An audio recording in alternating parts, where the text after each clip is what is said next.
உங்களுடைய லைஃப்பில் வந்து இனிமேல் மாறப்போகுது, ஒரு பெரிய மாற்றத்தை ஏற்படுத்த போகுதுன்னு நம்புறவங்க யாராக இருந்தாலும் சரி, இந்த ஒரு வீடியோவுக்கு வந்து லைக் போட்டுட்டு நான் சொல்ல போகிற டிப்ஸை ஃபாலோ பண்ணுங்கள். ஏன்னா நானும் அந்த மாதிரி தான் ஃபாலோ பண்ணேன். ஸோ என்ன பண்ணலாம் அப்படிங்கிறது பார்த்திங்கன்னா, மொத்தம் 10 யூனிட் இருக்குது. இன்னும் கிட்டத்தட்ட பார்த்திங்கன்னா 2 மந்த்ஸ் நம்ம கையில் இருக்குது அப்படிங்கிற மாதிரி சொல்கிறாங்க. 2 மந்த்ஸ் தான் அப்படிங்கிறத தாண்டி 2 மந்த்ஸ் இருக்குது. அதில் எவ்வளோ மணி நேரம் இருக்குது, அது ஒவ்வொருத்தருமே வந்து அவங்க எப்படி ஹேண்டில் பண்ணுறாங்க அப்படிங்கிறத பொறுத்து இருக்குது. அதாவது ஹவுஸ் ஒய்ஃப்ஸாக இருக்கலாம், வேலைக்கு போகிறவங்களா இருக்கலாம், அதே மாதிரி வந்துட்டு பார்த்திங்கன்னா ப்ரைவேட் ஸ்கூல்ஸில் ஒர்க் பண்ணுறவங்களா இருக்காங்க, கவர்மெண்ட் டீச்சர்ஸாக இருக்கலாம், கவர்மெண்ட் செக்டர்ஸில் வேறு ஏதாவது மேனேஜ்மெண்ட்டில் வேலை செய்கிறவங்களா இருக்கலாம். யாராக இருந்தாலும் சரி, நீங்கள் படிக்கிற அந்த நேரத்தை ரொம்ப ஒரு கரெக்டான டைமாக யூட்டிலைஸ் பண்ணுங்கள். ஒரு நாளைக்கு உங்களால் ஒரு 50 பேஜ் படிக்க முடியுது, அதாவது ஏற்கனவே படித்தவங்க ரிவிஷன் பண்ணுறது, இல்லை புதுசாக படிக்கிற ஒரு நாளைக்கு 10 பேஜ் தான் படிக்க முடியுது அப்படின்னா கூட அந்த 10 பேஜையுமே வந்து நீங்கள் முடிஞ்ச அளவுக்கு ஷார்ட்கட் போடுங்க. முடிஞ்ச அளவுக்கு உங்களுக்கு பிடிச்ச ஒரு சினிமா ரிலேட்டடாகவோ, அல்லது வந்துட்டு உங்களுக்கு பிடிச்ச ஒரு நேம் கூடவோ, அல்லது வந்துட்டு உங்களுக்கான நீங்களே ஒரு கதை மாதிரி ஒரு ஸ்டோரி மாதிரி பில்ட் பண்ணிடுங்க. இப்போது ஒரு சாம்பிளுக்கு சொல்லணும் அப்படின்னு பார்த்தீங்கன்னு வச்சுக்கோங்களேன், வால்சிங் மெட்டில்லா எடுத்துக்கிறீங்க. ஸோ வால்சிங் மெட்டில்லா அப்படிங்கிற அந்த ஸ்டோரியை எடுத்துக்கிட்டு அதில் வந்து ஆத்தர்லேருந்து ஆரம்பித்து அவங்களுடைய பெஸ்ட்டு, ஃபஸ்ட்டு, லாஸ்ட் ஒர்க் எல்லாமே எடுத்துக்கிட்டு அதில் யார் என்ன சொல்ல வராங்க அப்படிங்கிறதையும் அந்த ஸ்டோரி கூட ரிலேட் பண்ணக்கூடிய சில டாபிக்ஸை நீங்கள் சேர்த்துக்கோங்க. ஸோ ஒரு ஆட்டு திருடன் தான், அந்த ஆட்டு திருடனோட அத்தனை வேலைகளும் அவன் என்னென்ன பண்ணியிருப்பான், அதை ஆத்தர் கூட கொண்டு போய் சேருங்க. ஸோ ஆத்தரையும் அதையும் சேர்த்து நீங்கள் மிக்ஸ் பண்ணி வச்சுக்கோங்க. அதே மாதிரி பார்த்திங்கன்னா ஒவ்வொரு இதுலேயுமே ரைமிங் ஸ்கீமுக்கு, அந்த லைன்ஸ்க்கு, அதுக்கப்புறம் பார்த்திங்கன்னா முக்கியமான உள்ளே வர வேர்ட்ஸ்க்கு, இதுக்கு எல்லாமே நீங்கள் ஜாயின் பண்ணி ஒரு கோட்வேர்ட் நீங்கள் க்ரியேட் பண்ணலாம். ஒரு சாம்பிளுக்கு சொல்லலாம், ஓசிமாண்டியாஸ்க்குன்னு எத்தனை லைன்ஸ் இருக்குது, ஸோ அதில் வந்து எத்தனை ஸ்டான்சஸாக பிரிச்சுருக்காங்க, அது யாரை பற்றி சொல்லியிருக்காங்க. ராம்சஸ் 2னா ராம்சஸ் 2வுக்கும் அந்த ஏபி அப்படிங்கிற அந்த லைனுக்கும் சேர்த்து நீங்கள் ஒன்று போடலாம்.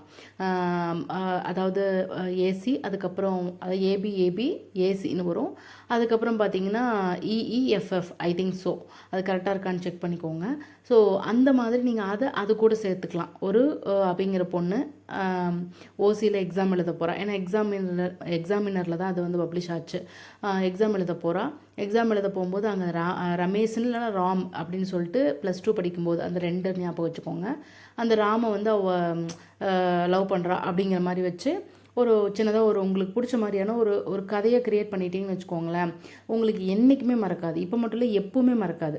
ஸோ அப்படி வந்து நீங்கள் ஃபாலோ பண்ணி சில கோட் வேர்ட்ஸை வைங்க. ஏன்னா எல்லாருமே கோட் வேர்ட்ஸ் யூஸ் பண்ணியிருப்பீங்களான்னு எனக்கு தெரியல. நிறைய பேர் கோட் வேர்டு யூஸ் பண்ணுறாங்க. தமிழுக்கு ரொம்ப ஈஸி, நம்மளோட நேட்டிவ் லாங்குவேஜுங்கனால அது ரொம்ப ஈஸி. பட் வந்து இது செகண்ட் லாங்குவேஜ் நம்மளோட இங்கிலீஷ் அப்படிங்கும்போது இதில் கோட் வேர்டு வைக்கிறது கொஞ்சம் சிரமமாக இருக்கும்.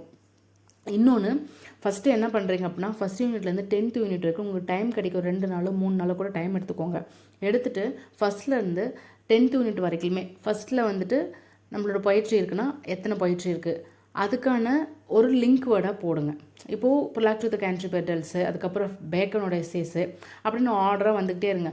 ப்ரொமெத்தியஸ் அன்பாண்ட், ரிமெம்பரன்ஸ் வரைக்குமே வாங்க, தாமஸ் வயாட்டோடது. ரிமெம்பரன்ஸ் வரைக்குமே அந்த ஆத்தர்ஸோட ஒரு லிங்க் கொடுத்துட்டு வாங்க.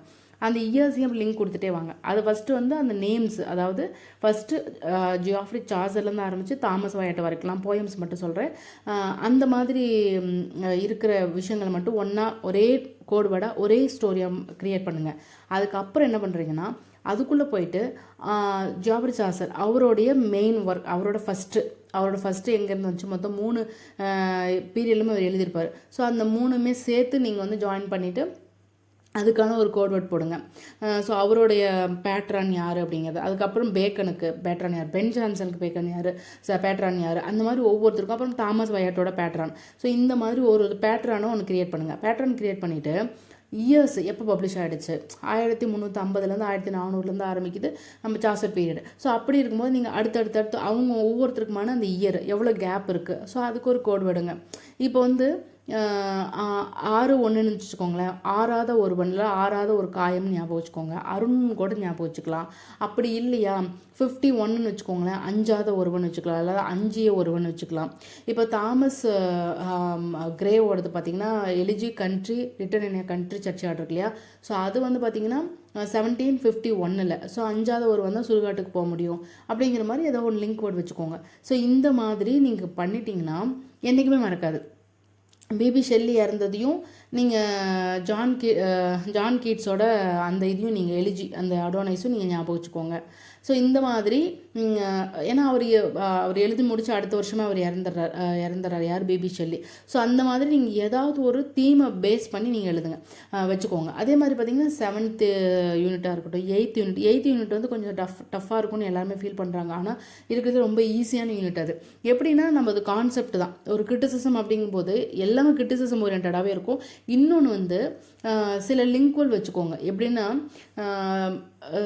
இது வந்து பார்த்திங்கன்னா ஃபிலிப் சிட்னியோடைய அப்பாலஜி ஃபார் பொயட்ரியும், அதேமாதிரி ப்ரிஃபர்ஸ் டு லிரிக்கல் பேலட் இந்த மாதிரிலாம் இருக்குல்ல, அவங்க எதுக்காக எழுதுறாங்க. இப்போ அப்பாலஜி ஃபார் பொயட்ரின்னு எடுத்துட்டாவே நம்ம பொயட்ரிக்கு மட்டும் தான் சப்போர்ட் பண்ணுவாங்க. அரிஸ்டாட்டில் எடுத்துகிட்டா பொயட்ரிக்கு மட்டும்தான், ட்ராமாக்கு அந்த மாதிரி தான் சப்போர்ட் பண்ணுறாங்க.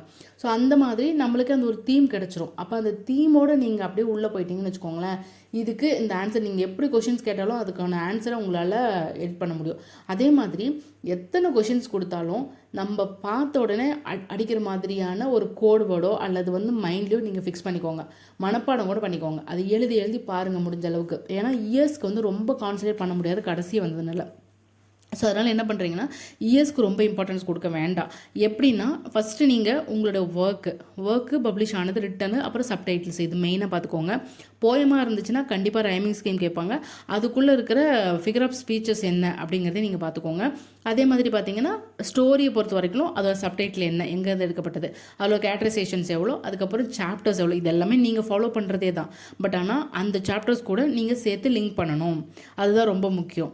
அதே மாதிரி பார்த்தீங்கன்னா இப்போ வந்து எதெல்லாம் ரொம்ப பெருசாக இருக்கோ அதில் ரொம்ப கான்சன்ட்ரேட் பண்ணி உங்கள் டைமை வேஸ்ட் பண்ணாதீங்க. கீதாஞ்சலி பார்த்தீங்கன்னா 103 லைன் இருக்குது, 103, ஆமாம், ஐ திங்க் ஸோ. ஸோ அவ்வளோ லைன்ஸையும் நீங்கள் வந்து இப்போ படிக்கவும் முடியாது, தேடி நீங்கள் உங்களோட எனர்ஜியை வேஸ்ட் பண்ணாதீங்க. ரொம்ப பெருசாக இருக்குது அப்படிங்கிறத வந்து நீங்கள் யோசிங்க. அவ்வளோ பெருசு நம்ம படிக்க முடியுமா, அதுக்கு 3 நாள் 4 நாள் எடுக்கும். அப்படிங்கும்போது இன்னொரு விஷயம் என்னென்னா, ஒரிஜினல் டெக்ஸ்ட்டை இனிமேல் நீங்கள் கோ த்ரூ பண்ணுறதுங்கிறது ரொம்ப சிரமமான விஷயம், முடிக்கிறதுக்கு ரொம்ப டைம் எடுக்கும். இது வரைக்கும் படிச்சுட்டு வந்தவங்களாலே அதை வந்து பண்ணியிருக்க முடியாது. ரொம்ப பேர் வந்து ஒரு ஒரிஜினல் டெக்ஸ்ட்னு பார்த்தீங்கன்னா ஒன்றுமே 200 சம்திங் 300 சம்திங் இருக்கும். ஸோ நீங்கள் அதெல்லாம் பண்ண முடியாது. ஆனால் அந்த சின்னதாக இப்போ மை ஃபஸ்ட் அக்யூன்ஸ்டன்ஸ் இருக்குதுன்னு வச்சுக்கோங்க, அது ஓரளவுக்கு பார்க்கலாம். அப்புறம் நம்ம நியூஎஸ்யூ அந்த மாதிரி சில இம்பார்ட்டன்ஸான விஷயங்கள் அதுக்குள்ளே, அதே மாதிரி ப்ரிஃபர்ஸ் டு லிரிக்கல் பேலட்டும் ஓரளவுக்கு ஓகே தான். ஸோ இந்த மாதிரி சின்ன விஷயங்கள் இருக்கு இல்லைங்களா, ரொம்ப ஈஸியாக நம்மளால் கேதர் பண்ண முடியாது. வால்டனோட what I live where I lived ஃபார்னு சொல்லிட்டு வரும் பார்த்தீங்களா, அந்த இதெல்லாம் கொஞ்சம் ஓரளவுக்கு அதை நம்மளால் படிக்க முடியும் அப்படின்னு நினைக்கிறவங்க தாராளமாக எடுத்து படிங்க. ஏன்னா சின்ன டெக்ஸ்ட்லேருந்து தான் அதிகமான கொஷின்ஸ் வரும். பெரிய கேரக்டர்ஸ், பெரிய நாவல்ஸ், ப்ரோஸ், ஸ்டோரிஸ்லேருந்து கண்டிப்பாக அவ்வளோ டெப்த்தாக வராது. அது வந்து நம்மளால் ஓரளவுக்கு கெஸ் பண்ணி போட முடியும். ஆனால் அதே மாதிரியே குட்டி போயம்ஸ் எதாக இருந்தாலும் சரி முடிஞ்ச அளவுக்கு மனப்பாடம் கூட பண்ணிடுங்க. ஏன்னா லைன் பை லைனாக வந்து போயம்ஸில் கேட்கறதுக்கான வாய்ப்புகள் இருக்குது. ஸோ இது எல்லாமே புரிஞ்சு படிச்சுக்கோங்க.